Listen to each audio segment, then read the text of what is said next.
Hello, I'm Dr. Keating, and I'm pleased to introduce the title, Black is a Rainbow Color.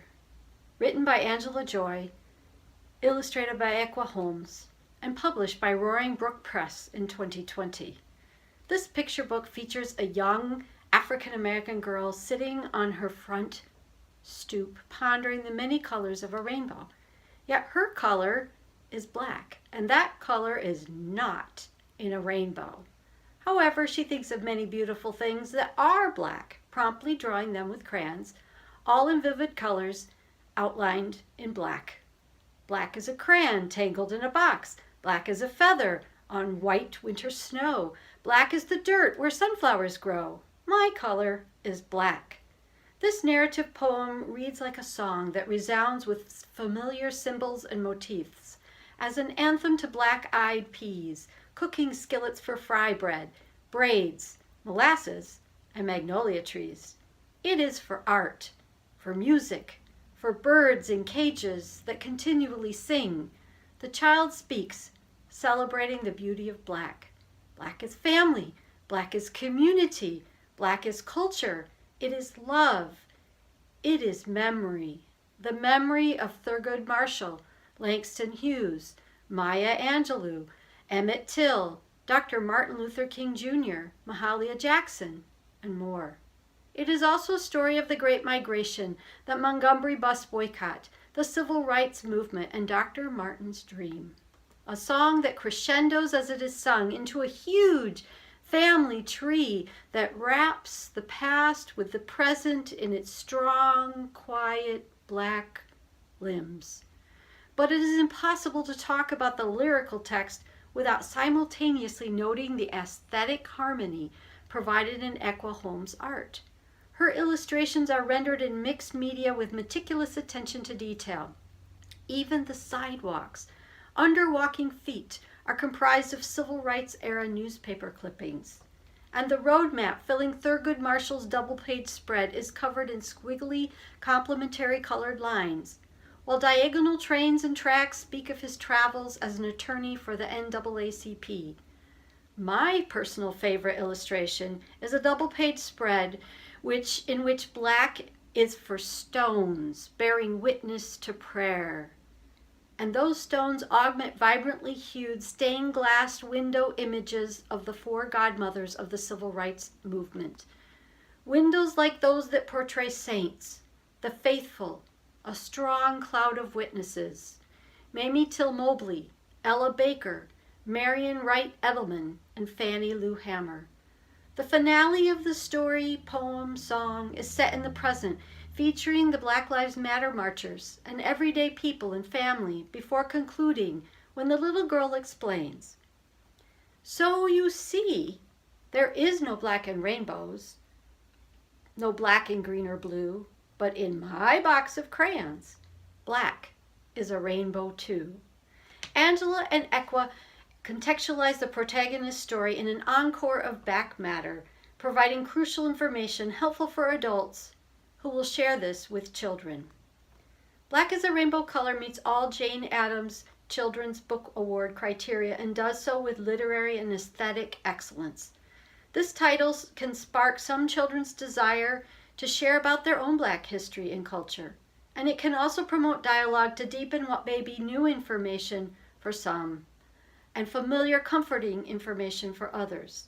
This book can help all children gain necessary understandings to begin moving into activism in ways that feature the leadership of African Americans, and particularly Black women and girls, so as to advance equity, justice, and peace. Thank you. Hey everyone, my name is Angela Joy, author of Black is a Rainbow Color, and I am thrilled to be here today as a new member of the Jane Addams Children's Book Award family. Thank you so much for honoring our book today. When I began writing Black is a Rainbow Color, I wasn't doing it for love of the craft. In fact, I was new to writing and didn't really have an idea of what I was doing. But what I did have was a deep commitment to bringing diversity to children's bookshelves. My own children were small at the time, and I was having difficulty locating books that reflected their appearance, their perspectives, their cultural norms. And this was really disheartening to me.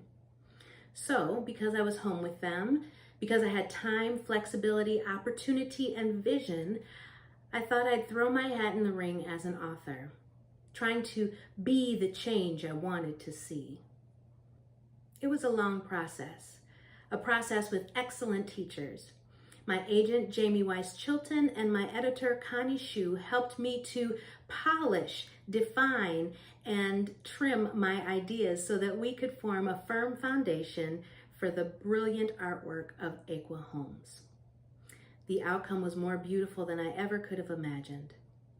Equally as beautiful has been the reception for Black is a Rainbow Color, especially that from the Jane Addams Peace Association. Being honored by the Jane Addams Peace Association, an organization that has worked for decades to bring social justice and peace to the nation and the world, is a special prize. It's affirmation that we're on the right track in our pursuit of bookshelf diversity, and it tells us that we're starting in the right place, with children. I can't tell you how much that means to me. 2020 was rough. My hometown is Minneapolis, and George Floyd was killed not far from where I attended high school. My current community has struggled to find its better angels in the midst of political and racial discord. The only thing that kept me from hiding under my bed and never coming out were those Zoom calls. Zoom calls with children all over the country who still had hope. Children who had a vision of love and peace. Children who, regardless of hue, would sing along with the playlist, "Say it loud, I'm Black and I'm proud," or "Lift every voice and sing, till earth and heaven ring, ring with the harmony of liberty." Children who, with new language and permission and tools, were willing to go out there and change the world. The Jane Addams Peace Association gives children those tools. And for that reason, I am so proud to be part of their arsenal, an arsenal of peace. So, many congratulations to the outstanding class of 2021 Book Award winners, nominees, and honorees. As I say to my students, shine your shade, for at the end of the storm, when the sun comes peeking through, the rainbow is you. Thank you. Hello, everyone. Good afternoon. My name is Aqua Holmes, and I'm speaking to you from my hometown of Roxbury, Massachusetts.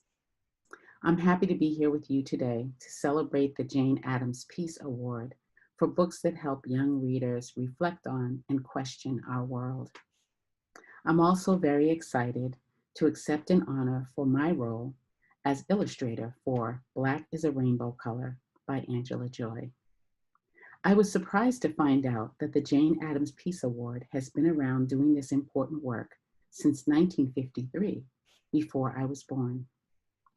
When I first read the manuscript for Black is a Rainbow Color, I could imagine all of the wonderfully rich conversations that would come out of reading it, together as a family, in the classroom, and even independently.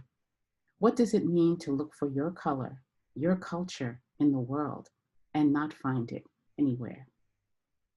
Black is a color that makes other colors shine.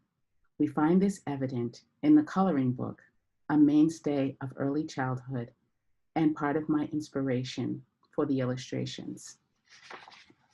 As you can see, in coloring books, children are offered Black outlined illustrations and then given the chance and the choice about how they will color their world. Will the hat be red or blue? Will the bird be yellow or purple? What color will the characters be? During my childhood, there was no such thing as a box of crayons celebrating diversity. Sometimes you made your color from overlapping 2 or even 3. The flesh tone crayon was an unfortunate tool of white supremacy hidden in the coveted 64 crayon box with built-in sharpener. Along with the flesh-colored Band-Aid, we accepted it as children, not really understanding all that it meant. I also imagined, while reading this manuscript, being a parent or educator faced with this intelligent and insightful question from a child. In Angela Joy's text is everything they would need to have a reflective and spirited conversation with that child or even in the classroom.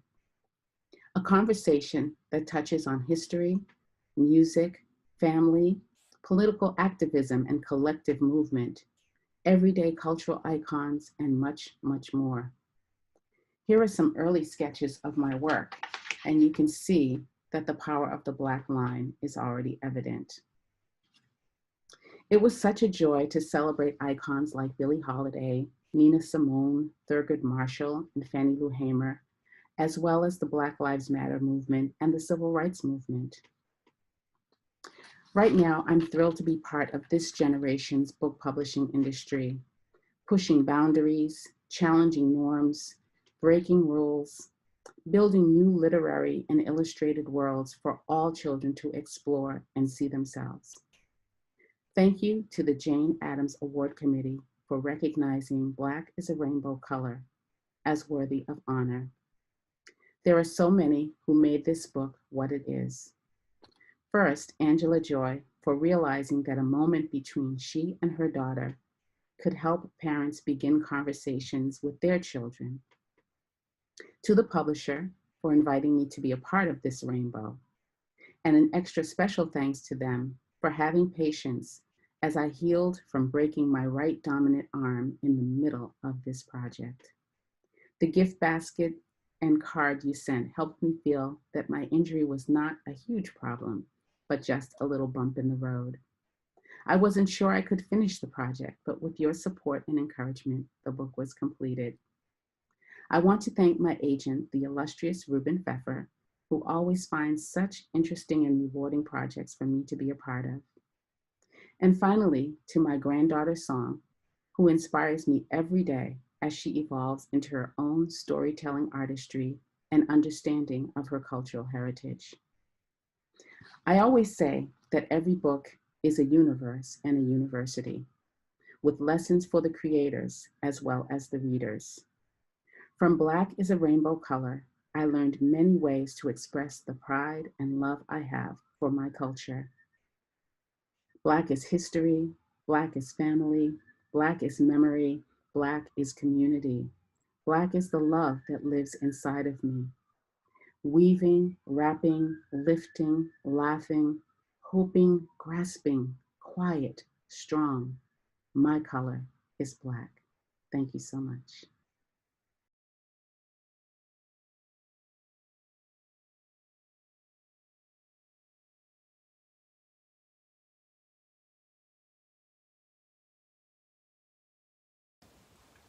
Hello, my name is Jongsan Ui. I am honored to present the Jane Addams Peace Association's honor for books for younger readers. Ocean Speaks: How Murray Tharp Revealed the Ocean's Biggest Secret, written by Jess Keating, illustrated by Hickey, and published by Tundra Books. One of the Jane Addams Children's Book Award criteria is the excellent portrayal of people working for power and equality for women throughout the world. Toward this end, the 2021 selection committee recognized the importance of Ocean Speaks, which introduces Murray Tharp's story.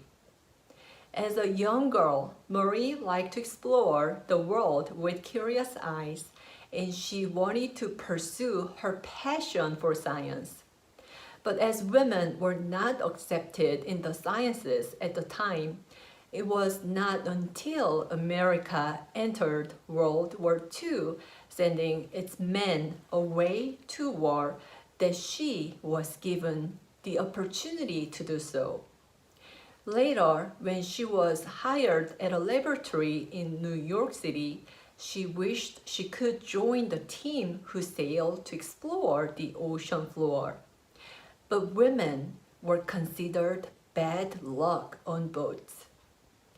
Marie had to stay in the lab where she spent numerous hours analyzing the data that her male colleagues sent, mapping point after point inside her small office. As Marie put in endless hours of hard work, her map grew bigger and bigger and bigger. As a result, she discovered the deep valleys and mountains of the mid-Atlantic Ocean ridge. But her findings were negated by her colleague and her significant contributions to the field, which led to the understanding of continental drift and plate tectonics were not recognized by other scientists. Now we know that it was Marie Tharp who discovered what the Atlantic Ocean floor looks like. This concise and child reader-friendly narrative with Katie Hickey's ocean color scheme illustrations, many of which are set on a grid-ruled background reminiscent of cartography paper, introduced Marie's work as an oceanographic cartographer during a time when female scientists were unwelcome and unappreciated. In the small office filled with boxes, Marie is working on the map at her desk with her back hunched and eyes glued to the map. Marie's male colleague is watching her work with a face full of doubts and distrust. The secret of the ocean floor that Marie discovered is illustrated across a 3-page spread in the middle of the book that waits to surprise readers as they unfold it with their hands, and which reminds us of the enormous size of Marie's map. This wonderfully executed picture book brings Marie Tharp's story alive for young readers. Jess Keating's words encourage children to see that gender is not an obstacle to becoming great scientists. It helps them to realize what a hard-working scientist Marie Tharp was, and to imagine that they too can become someone like her, the woman who showed the world the biggest secret of the Atlantic Ocean. Thank you. Hello everyone, it is so wonderful to make this video for you today as a huge thank you for this incredible honor. For Ocean Speaks to be recognized as an honor book for the Jane Addams Children's Book Award is just absolutely incredible, and it's not something I take lightly. I know the Jane Addams Peace Association recognizes stories of peace, social justice, and equity, and this honor feels close to home for me because that is exactly the feel that I was hoping to embody in telling Marie's story in Ocean Speaks. So this book is all about Marie Tharp, who was a woman with an intelligence and vision that was largely before her time. And after being told she couldn't join her male colleagues on a research ship, she took what could have been a really demoralizing and limiting situation and turned it into an opportunity.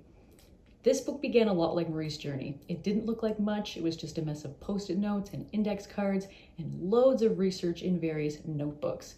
But the more I learned about Marie's story and the more I learned about her, the more motivated and driven I became to make sure this book became a reality and reached readers all over the place. Marie deserves to be known, and the children of today also deserve to know about her. They deserve to know that even though they may feel small or ignored or underestimated, there are still amazing paths ahead of them. They deserve to know that they can change the world no matter where they're from exactly where they are. So again, thank you so much to the Jane Addams Peace Association for this incredible honor. It's a dream to have Ocean Speaks in the world, and I think Marie herself would largely enjoy the spirit behind this award and the fact that we're all taking time to share stories that empower each other and other people. So let's keep doing exactly that. Thank you. Hi, I'm Katie, the illustrator behind Ocean Speaks. Firstly, I want to say a big thank you to the Jane Addams Association for this award. it's a real honour to be recognised by such an amazing cause and to be among really honourable recipients. So thank you very much. I also want to say thank you to Liz and John at Tundra for having me on this project and for their support and their guidance throughout the project on really homing in on those little details, which I think really brought it to life. Another big thank you to my agent Helen for all her support always during all of my work, not just on this project. She's a rock star. And of course a big thank you to Jess Keating, the author, for writing Marie's story and instigating something which I think will inspire lots of young people going forward. So thank you to all those people. It's amazing to have this award with you guys.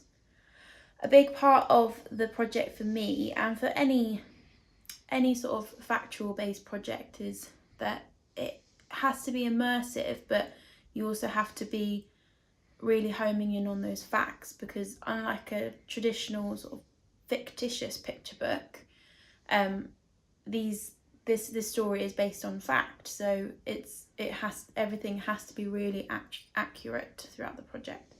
A spread which I think shows that really well is this spread of Marie in her father's office while she's still a child.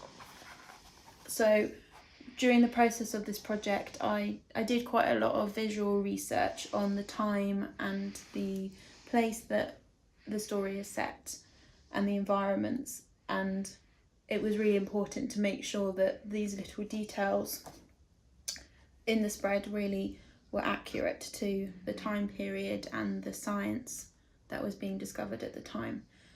The way I went about doing this spread was a lot of these elements are hand painted and then digitally assembled in Photoshop.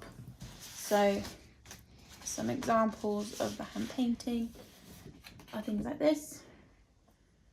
So you can see like the fossil, which is up here, and then also lots of the plants and those sort of bits and pieces, and then also in the blackboard spread, it was really important in that spread as well.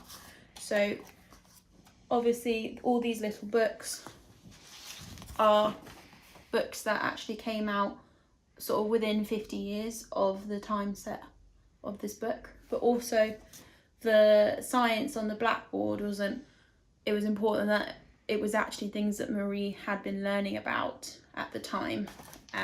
So I got in touch with Jess, the author, to talk about what was she had been learning, what was she had been studying at the time, and she gave me lots of examples of scientific equations and things that I still don't understand or still don't know anything about, but for me it was really important for those details to be really accurate. So that's kind of a little insight into my side of the project, but again, a huge thank you to the association and to everybody involved in the project. It was really wonderful to work on, and I hope it will go on to inspire lots of young people in the future. Thank you.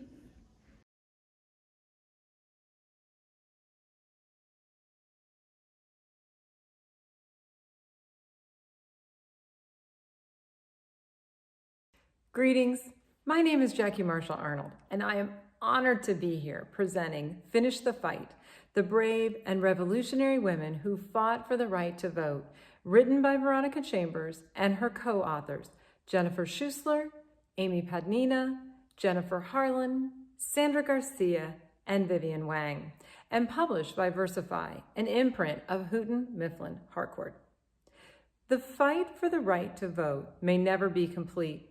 As we celebrate the 100th anniversary of the ratification of the 19th Amendment, and as we watch current events that have threatened our core democratic principles of every single person having the right to vote, this book is a critical piece for our lives and for our libraries. Through the pages of this book, the Jane Addams children's book criteria shine through. In particular, our work to ensure justice for all people, and our work for power and equity for women throughout the world. In the text, Finish the Fight, Chambers and the New York Times staff celebrate women who fought for the right to vote. But even more importantly, Chambers and her staff focus and celebrate the unsung heroines in our history who fought for every single person to have the right to vote. This beautifully illustrated book shares the work of 13 diverse women who fought to secure that right for all people to be able to vote regardless of race, nationality, or sexual orientation. Many of the women featured in this text were not even considered U.S. citizens, while they still pushed forward for everyone's right to vote. Helping the reader understand what suffrage looks like, exploring how white women historically left out women of color in the suffrage movement, and spotlighting the power of the language are all stories that are shared in this text. And as the authors quote Ida B. Wells Barnett in her chapter, "The way to right wrongs is to turn the light of truth upon them. Finish the Fight turns the light of truth on for many women who have not had their stories shared as prominently as they should be." Incorporating primary source materials and photographs throughout the book, Chambers and the New York Times staff detailed the suffrage movement through engaging narratives that champion the activism and perseverance of these brave, diverse women. And it is so important to note that the book reminds us the battle over who is fully included in American democracy continues. I'm Jenny Schuessler. I'm Amy Pugnani. Sandra Garcia. I'm Vivian Wang. I'm Jennifer Hartland. I'm Veronica Chambers, and we are the team from the New York Times that wrote Finish the Fight. It means so much to us that our book, Finish the Fight, is being recognized as a Jane Addams Peace Prize honor book. The battle for suffrage was waged by an army of women. It took nearly 100 years. Victory was never promised. Women weren't given the right to vote, they won it. Suffragists were Black and white, Asian and Latinx. Suffragists were immigrant and indigenous, queer and straight, and everything else. It was hard to winnow down who we would focus on in the book, but it was important for us to celebrate Native American women such as Suzette LaFlèche-Tibbles and Zitkala Sa. We were especially proud to write about women who used the power of journalism to further the cause. Women like Josephine St. Pierre Ruffin, Kobita Idar, and Ida B. Wells Barnett. We loved that some of the suffragists were not much older than our readers, teenagers like Mabel Pinghua Lee. We'd like to thank our editors on the book, Kwame Alexander, Margaret Ramo, and Erica Turner. We were supported by our editors and colleagues at the New York Times, especially Monica Drake, Caroline Kay, Brian Gallagher, Nick Donofrio, Anika Burgess, and Lauren Manley. 2020 turned out to be not only the centennial, but also a powerful year to teach young people about the power and importance of voting. The fight for suffrage was the fight for democracy, and it isn't over. We hope Finish the Fight will continue to find new readers and that the story of American women and voting rights will inspire kids, parents, teachers, and librarians for years to come. Thanks again to the Jane Addams Peace Prize for this incredible honor.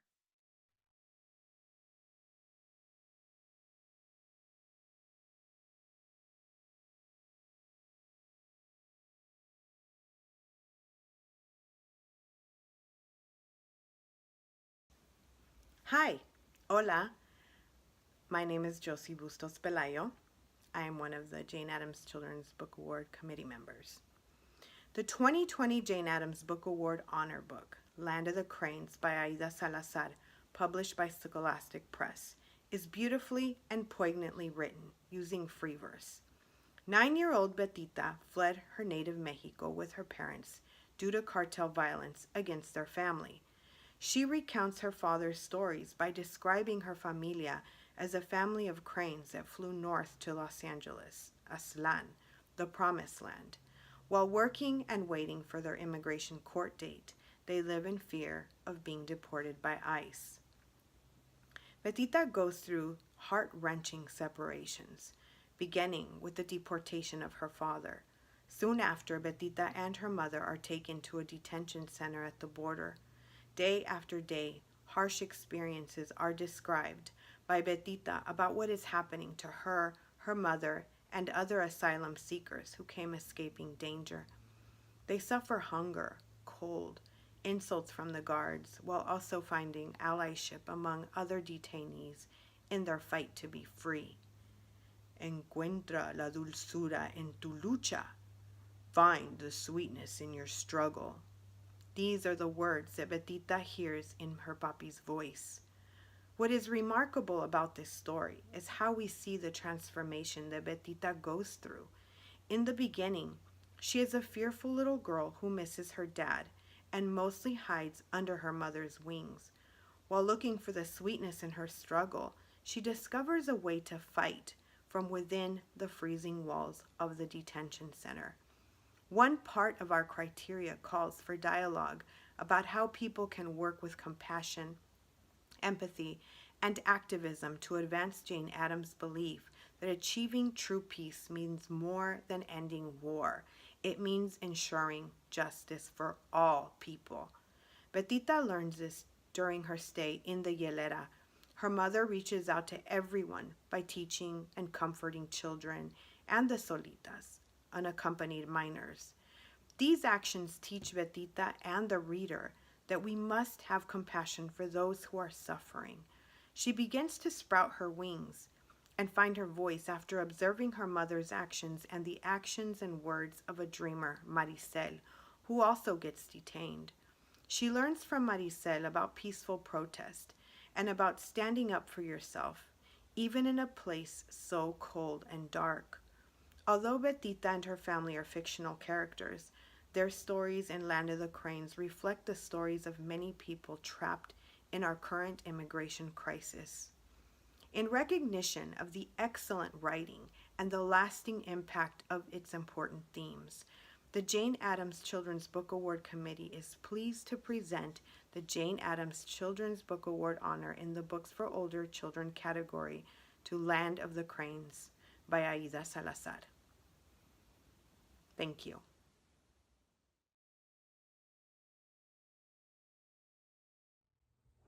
Hello, I am Aida Salazar, the author of Land of the Cranes, and I'm here to extend my deep, deep gratitude to the Jane Addams Peace Awards for recognizing Land of the Cranes with an honor. It means a great deal to me because this award so aligns with the hopes woven into my work that strive for social justice, for equity, and for peace. Land of the Cranes is a difficult story. It's about an undocumented 9-year-old Mexican girl incarcerated in a modern-day concentration camp on U.S. soil simply for being a migrant. And she believes that all migrants should be free to fly like cranes across borders.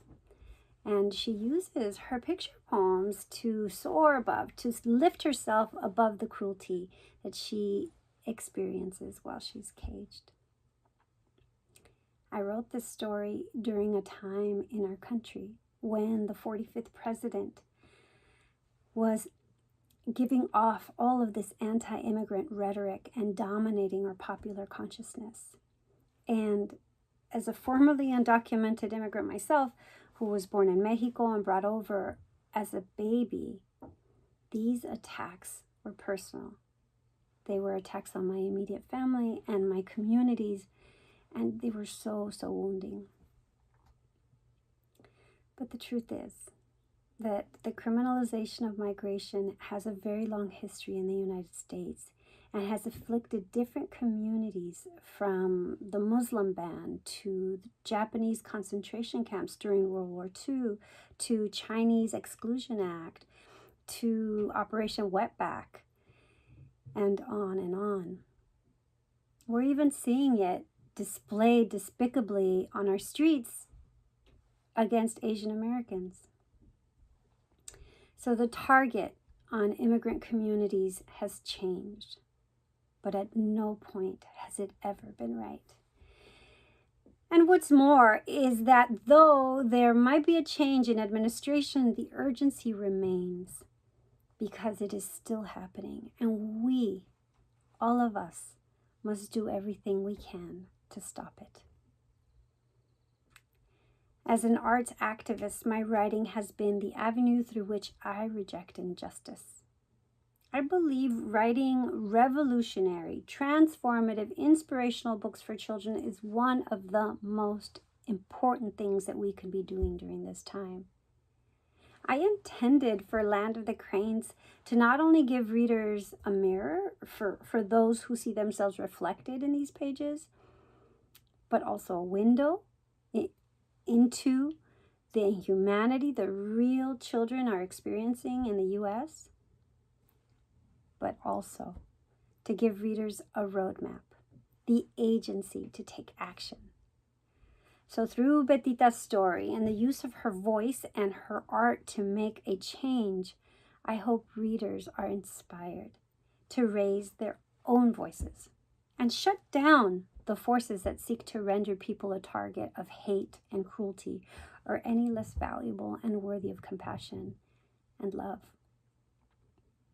So, thank you, Jane Addams Association, for the existence of this award, for honoring books, all of these books today, and for recognizing the intention of my book to make the world a better place.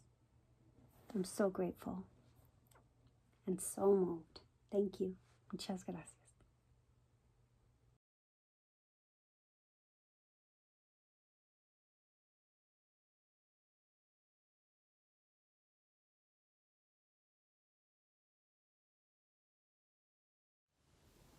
Hello, I'm Andrea Maxworthy O'Brien from Madison, Wisconsin, chair of the 2020-21 Selection Committee. I wish to thank my co-chair, Janice Mateo Toledo, and all the members of the Selection Committee for not only their expertise and perspective, but their perseverance and flexibility in the face of all the challenges that 2020 presented.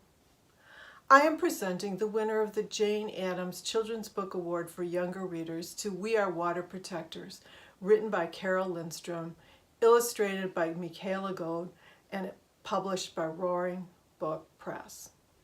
As we are connected and depend on each other, so the text and illustrations of this book work together to tell the story that warns us and urges us to act. The poetic text begins with Nokomis, grandmother, instructing the young girl that water is the first medicine. We come from water. It nourished us inside our mother's body as it nourishes us on Mother Earth. Water is sacred. But the water and land are threatened by the ominous black snake or oil pipeline that harms the land and renders the water unfit to drink. Who will stand against the black snake? The fierce young water protector, dressed in the traditional ribbon skirt of the Ojibwe, passionately rallies us against the harm of the pipeline. To stand for the water, to stand for the land, to stand as one. This powerful call to environmental activism was inspired by the Native American protest at Standing Rock against the Dakota Access Pipeline.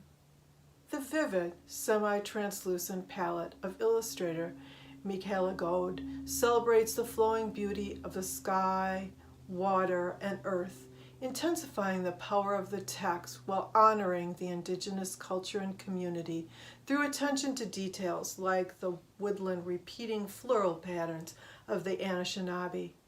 The author and illustrator notes further contribute to our knowledge of water protectors, indigenous culture and beliefs, and the importance of environmental activism. Finally, the last page of the book features an Earth Steward and Water Protector pledge for young readers to sign as a first step toward activism. In the spirit of Jane Addams, We Are Water Protectors calls for young readers to act on behalf of the global community to work for environmental justice.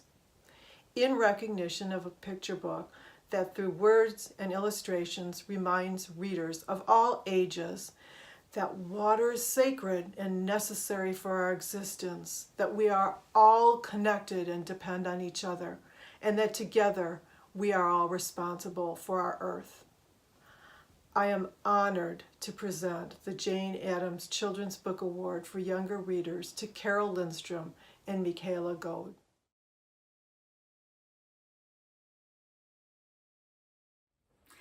I would like to say Apajigo Miigwech. Thank you so much to Andrea Maxworthy O'Brien, Janice Mateo Toledo, and all the members of the selection committee for this humbling award. The Jane Addams Peace Prize means so much to me because it honors children's literature that works towards dismantling injustices, towards a more peaceful world. It is such an honor to receive this distinguished and important award that recognizes our book and the message that water is sacred and that we are all connected to each other and to Mother Earth. I am especially grateful this award allows for further recognition of Native peoples and what we are fighting to protect for all of us. And now I want to show you the journey of We Are Water Protectors and how it went from becoming, just notes and scraps and bits of paper to an actual book. And so, first thing was, of course, the idea when I heard about, Standing Rock and really Indigenous peoples' fight around really the world to protect the water and the land. I just felt, I knew I needed to do something, but I didn't know what it was. And that's kind of when after reading so much, I knew that I had been, written children's books. So, and I have a previous picture book written. So I thought, well, maybe I could write a picture book or a children's book that could talk about these issues. So that's kind of where the inspiration came from. So then this is all my notes and scribbles, and I like to write with my hand. I always love to start in all my thinking with a pen. And really, that's how I think best is when I'm writing, because just so many thoughts come into me. It just seems they flow from my brain through my pen, really like a vein. And it comes out on the page. So I like to just think and write and scribble, and so you'll see, just a lot of different notes and any kind of paper, a lot of little post-it notes, just any type of paper I can find. I write notes on. And then I start to type after I have some thoughts about how the story is going to go and what it's going to be. And that's when I start to type. And then I share my stories with my critique partners and friends that read my stories and give me their input. So then their input is usually something like this. And then I do a lot more scribbling and writing as I think through what they wrote to me. And here's some more really great comments from my wonderful critique partners that I would be totally lost without. Also, just a lot of notes here. So this is where it all starts, and then I share it with my agent. And then again, I'll take more notes. I write down everything we talk about on the phone. I just write everything down because I have to be able to refer back to it. I'm always afraid I'm going to forget something. So this is how my story begins, and then like I said, it goes on to typing, and then the drafts and the mini revisions that I make to it, and then it finally becomes something that we can send out to editors. And then, so that's what happened. We sent it out, of course, and then it was found Roaring Book Press, and then we found the amazing Michaela Goade and worked together. Her and I worked together really well, closely. I should say she's a dear friend of mine on the book, getting the, just the cultural details correct. And so that they were, appropriate for, since I'm Ojibwe and Michaela's Tlingit, we just wanted to be sure that, you know, she was very diligent about making sure that she got the cultural details as correct in the story. So after that, and her illustrations were done, and then the book, the next thing I saw after, you know, her some sketches as we went is what they call F and G's, which are when they're folded and gusseted. So that's when you get to see the cover, which is exciting. And then in this case, there were two covers they shared with me. This one, which was what they call spot gloss, where just bits of the parts were gloss, not the entire cover. So it was just little pieces, maybe of the water and so forth, that had a glossy finish. And then the other cover is on the wall. I don't know if you can see it too well there, but, and then here are the folded and gusseted pages. So then I got a chance to take a look at it here to see how it really will look with the illustrations and the text together. And then, you know, if there were any changes to be made, that's when those were made. You know, maybe adding more details or anything to the back matter, just to get it all done and right. And then after that, I received the ARC, which is the advanced reader copy. And that's when you see it, you know, it starts to look like a book. It's soft copy, but everything kind of is, you know, together, and you see the page turns, and, you know, it feels like it's becoming more real. And then, of course, the next bit is when it becomes the actual book itself, and it has the hard back and so forth. So that was the journey of the book. I hope that was helpful. And again, I just want to say Che Miigwech, and thank you so much again for this very, very humbling award. It means so very much to me. So thank you.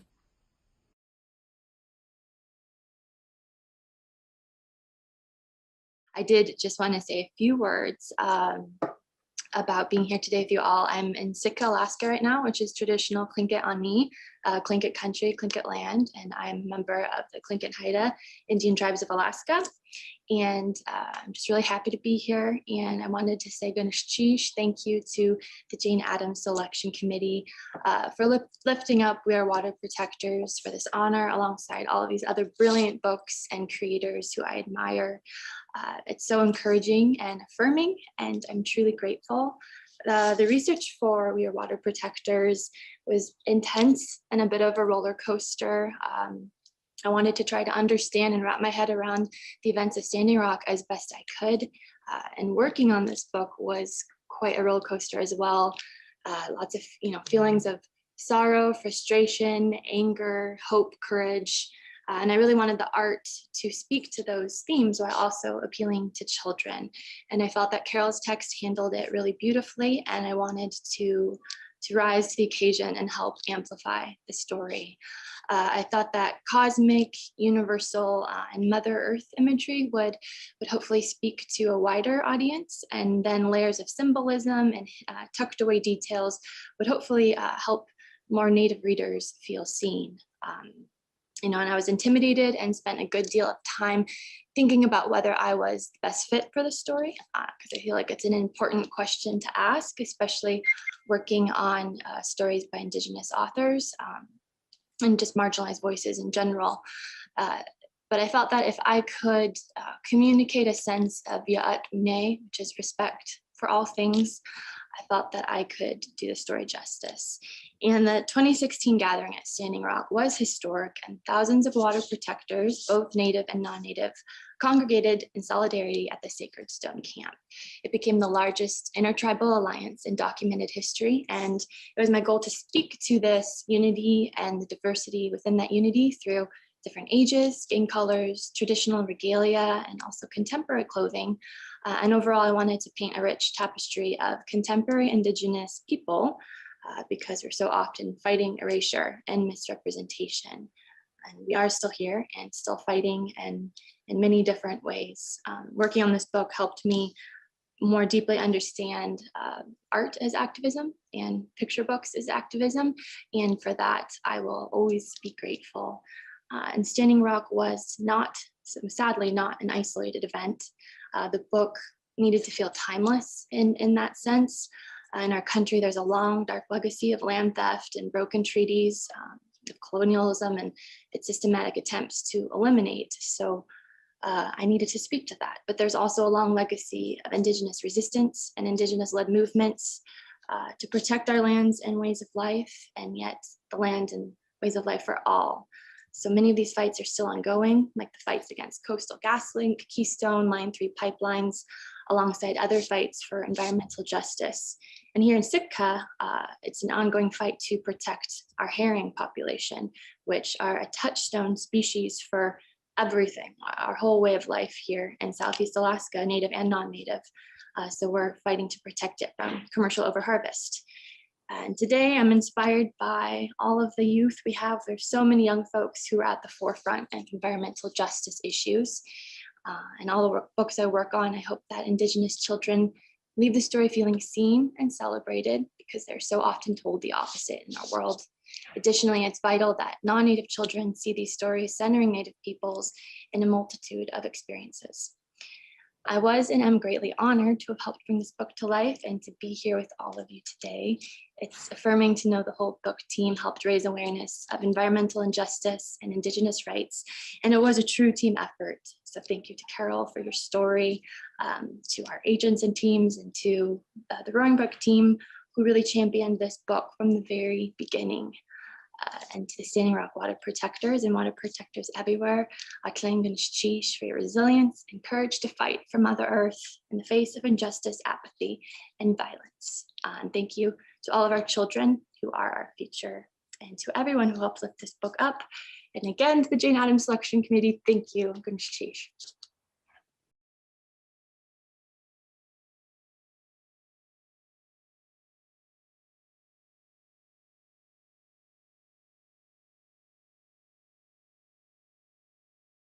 Hello, my name is Janice Mateo Toledo, and I'm delighted to present A Wish in the Dark. A Wish in the Dark, written by Christina Soontornvat and published by Candlewick Press, is the winner of the Jane Addams Children's Book Award in the category for older children. A Wish in the Dark takes place in a Thai-inspired fantasy world where we meet Pang, a young boy who is the son of a female inmate born in Namwan Prison. The law requires that Pang remain there until he is 13 years old, and once released, will continue to be marked for life by a tattoo on his wrist. When Pang sees the opportunity to escape, he takes the chance, but lives in fear of being discovered. Nak, the daughter of the prison warden and a fierce firefighter, wishes to be the perfect daughter. She believes that if she captures the escaped prisoner, she will vindicate her father and win the approval of her parents. One day, she speaks to her father about the importance of following laws. Nak states, "If you work hard and follow the law, good things happen to you. The law is the light, and the light shines on the worthy." Her father tilted his head at her. "Where did you hear that?" "School," said Nak. "We're learning the governor's proverbs." "Ah, of course," he said dully. "I'd forgotten that one." Nak didn't see how. The same proverb hung on the wall at the prison where he worked. But this was before she was old enough to learn that her father actually spent as little time in the prison as possible. He cleared his throat and cleaned his glasses. "Sometimes things aren't as simple as they teach you in school." "What do you mean?" "Well, sometimes light shines on the worthy, but sometimes it just shines on the lucky ones. And sometimes," he looked over his shoulder at the east side, glittering like a rainbow across the river, "sometimes good people get trapped in the dark." As the novel unfolds, Nak questions her life in a wealthy family and begins to uncover how people are harmed by the governor's laws that control the city's power and all aspects of their life. Nak eventually decides to stand with Pang and for all people who are oppressed by the governor. Loosely based on Victor Hugo's Les Miserables, Christina Soontornvat weaves a beautifully narrated fantasy novel filled with love, understanding, community, and compassion for the other. For creating a novel that encourages reader reflection and dialogue about structural social inequity and the role of protests in creating social change, I present the winner of the Jane Addams Children's Book Award in the Books for Older Children category to Christina Suntornvat. Congratulations. Hello, everyone. I'm so thrilled to be here with you today, and I want to start off by thanking the Jane Addams Children's Book Award Committee so much for all of their work in judging the award this year. I know that this was not an easy year to add the committee work to your already busy plates, so I just appreciate you so much. The list that you put together this year is incredible, and it is an honor to be listed alongside authors whose work I admire, people like Aida Salazar and Veronica Chambers, people who have been shining a light in our industry for so long, like Cheryl and Wade Hudson, Alex Gino, Jason Reynolds, and so many more. I am humbled and grateful to be in their company. I believe that A Wish in the Dark is the first fantasy novel to be given the award for older readers, and that makes me so very happy because the books that turned me into a lifelong reader are fantasy books. I always have loved magical and fantastical stories. And fantasy stories have a long legacy of tackling important social topics in their pages. Sometimes the best way to look at problems in our own world is to examine it in a completely different and magical world. Now, for all of my love of fantasy, when I was a young child, the books that I had access to were very limited to a white Western perspective. I did not read books by authors who represented me until I was out of high school. And I certainly didn't ever read fantasy that was set in an Asian place. So this is a double thrill to have A Wish in the Dark honored because it is set in a world that is inspired by a magical Thailand. I thought that I would give you just a little bit of background about the book and the inspiration for the book. If you've read A Wish in the Dark, you know that it is a twist on a, quote, classic novel, Victor Hugo's Les Miserables. And this is a book that I encountered for the first time when I was 10 years old. I did not read it when I was 10 years old. That would have been amazing. Actually, my mom was reading it, and we were on a family trip to Thailand, and she would read the book during the day and then recap it for me, summarize it for me every night. And then I read it for myself when I was in high school. This is a book that got me to ask a lot of questions about society, about justice, about the labels that we put on each other and the dangers of those labels. When I was in high school, we were not using the term privilege in the way that we are now, but this is a book that very much got me to examine my own privilege and my own assumptions that I make about other people. I would say that it was a transformative book for me. Now, if we flash forward to 2016, when I was sitting down to write a new middle grade novel, I had been thinking about exploring some of the themes in Les Miserables, but I just wasn't really sure how to go about it. I'm not certain when it clicked to me to set the world in a magical Thailand, but once I did, everything really started to flow. Maybe it was me remembering that trip when I was 10 years old, when we were in Thailand and I was hearing the story. I want to share a photograph with you. This is one of my favorite pictures of my dad and his brother and sister and other family members. This is taken at the airport when he was immigrating from Thailand to the United States. I have always loved this picture because it's just so 60s, like his suits and the Thai silk dresses with the beehive hairdos. And when I was writing A Wish in the Dark, the soundtrack that I put together was very much like hits from the swingin' 60s that my dad would listen to. His stories of growing up in Bangkok were always ones that I loved to hear. They were so magical to me. They were like my own version of fairy tales. At the time when my dad was a kid, Bangkok looked very much like the cover of this book. Bangkok, it's a city on the river where the river is the beating heart of the city. And it's very much still that way today in many ways. And so I set out to write the story of Pong and Nok. And Bong is very much based on my dad and his friends who would just run wild up and down the canals in Bangkok. And Nok is a girl who questions her own privilege and who starts to ask big questions about her own role in perpetuating inequality. And she is very much based on myself. People often ask me, what do you hope young readers take away from your book? What do you hope people learn when they read your book? I hope that they ask questions. I hope they have discussions. You know, I've been very lucky to have author visits, virtual author visits with schools during this time. And we had these fantastic discussions. You know, the kids are asking such pointed, brilliant questions, and they have such great ideas. They're really thinking deeply about these topics. As an author, I don't think of myself as a teacher. I don't think it's my role to teach my readers anything. What I want to do is write stories that empower them to follow their own best instincts and to follow their own innate goodness that I think that they have. Like Father Chum, who's a character in the book, I believe that we all have a light that's inside of us, and that light is compassion. And I believe that books, such as the books that we're here to honor today, are the fuel that lets that light burn bright.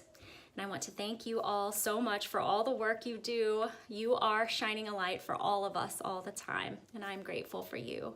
Thank you so much.